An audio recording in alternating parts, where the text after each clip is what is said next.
Serikali ya Yemen inayoungwa mkono na Saudi Arabia imeanzisha operation kabambe dhidi ya waasi wanaoungwa mkono na Umoja wa Falme za Kiarabu. Yemen nayo imeingia katika hali mbaya ya vita vya wenyewe kwa wenyewe. Serikali hiyo ambayo imepoteza mamlaka yake dhidi ya Wahouthi ambayo pia inaungwa mkono na Saudi Arabia imeanzisha kile ilichokiita operation ya amani ya kuchukua nafasi za kijeshi kutoka kwa waasi wa kusini wanaoungwa mkono na Umoja wa Falme za Kiarabu siku ya leo ya Ijumaa, ambao nao walisema mashambulizi 7 ya anga ya Saudia yamefanyika tangu tangazo hilo. Gavana wa jimbo la Hadramaut nchini Yemen anayeungwa mkono na Saudi Arabia alitangaza hatua hiyo ili kuchukua nafasi za kijeshi kutoka kwa baraza la mpito la kusini linaloungwa mkono na Umoja wa Falme za Kiarabu, lakini akaongeza kuwa vitendo hivyo sio tangazo la vita. Hili linajiri katika hatua ya hivi karibuni huko Yemen ambapo mzozo umekuwa ukiongezeka kati ya Saudi Arabia na Umoja wa Falme za Kiarabu, kila nchi ikiwa na upande. Serikali ya Yemen inayoungwa mkono na Saudia ilisema siku ya leo ya Ijumaa kwamba imemteua gavana wa Hadramaut Salem Ahmed Said Al-Khunbash kuchukua uongozi wa jumla wa vikosi vya Homeland Shield katika jimbo la Mashariki na kumpa mamlaka kamili ya kijeshi, usalama na utawala katika kile ilichosema ni hatua ya kurejesha usalama na utulivu. Operation hiyo inalenga maeneo ya kijeshi pekee na sio tangazo la vita, ilisema taarifa.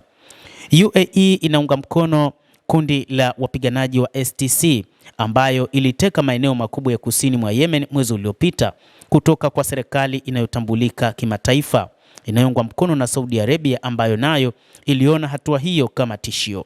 Wiki iliyopita Umoja wa Falme za Kiarabu ilisema inaondoa vikosi vyake vilivyobaki kutoka Yemen baada ya Saudi Arabia kuunga mkono wito wa vikosi vyake kuondoka ndani ya saa 24 katika mojawapo ya migogoro mikali zaidi kati ya mataifa hayo mawili yenye nguvu za mafuta ya Ghuba kujitokeza hadharani.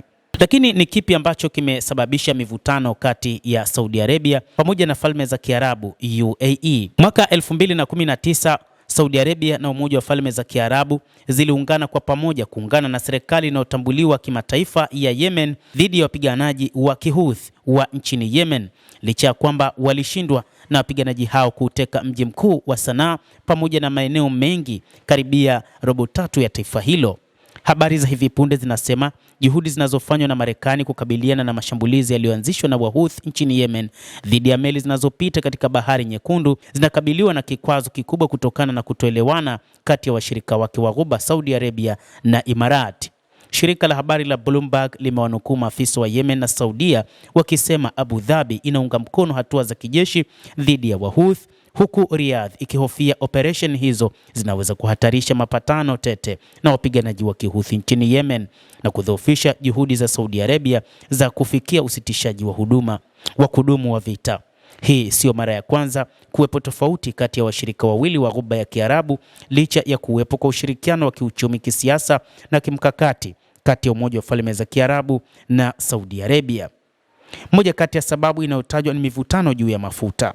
Moja ya mzozo maarufu wa kiuchumi ulioteka miongo miwili iliyopita kati ya nchi hizo mbili ni pingamizi la Imarati dhidi ya pendekezo la Riyadh la kuwa na makao makuu ya benki kuu ya Baraza la Ushirikiano la Ghuba. Pingamizi hilo lilipelekea kujiondoa katika makubaliano ya Umoja wa Fedha wa Ghuba, jambo lililochangia kuvurugika kwa mradi wa kutoa sarafu ya pamoja ya Ghuba. Julai mwaka 2021 Saudi Arabia ilitaka kuongeza muda wa kupunguzwa kwa uzalishaji wa mafuta kwa wanachama wa OPEC Plus ambao ulipaswa kumalizika Aprili mwaka 2022. Lengo lilikuwa kufidia hasara iliyosababishwa na kushuka kwa bei ya mafuta wakati wa janga la COVID-19. Ingawa mafanikio yaliafikiwa mwezi mmoja baadaye, mvutano ulibaki na uvumi ulioenea kuhusu nia ya UAE kujiondoa kutoka OPEC Plus, lakini madai hayo yalikanushwa na maafisa wa Imarati. Lakini jambo la pili linalotajwa ni ushindani wa kiuchumi. Katika miaka hivi karibuni Saudia imechukua hatua za kubadilisha vyanzo vyake vya kiuchumi, kupunguza utegemezi wa mafuta na kupanua nafasi yake ya kikanda na kimataifa katika sekta kama vile miundombinu, usafiri wa anga, utalii na michezo ndani ya mpango wa dira ya maendeleo ya mwaka 2031.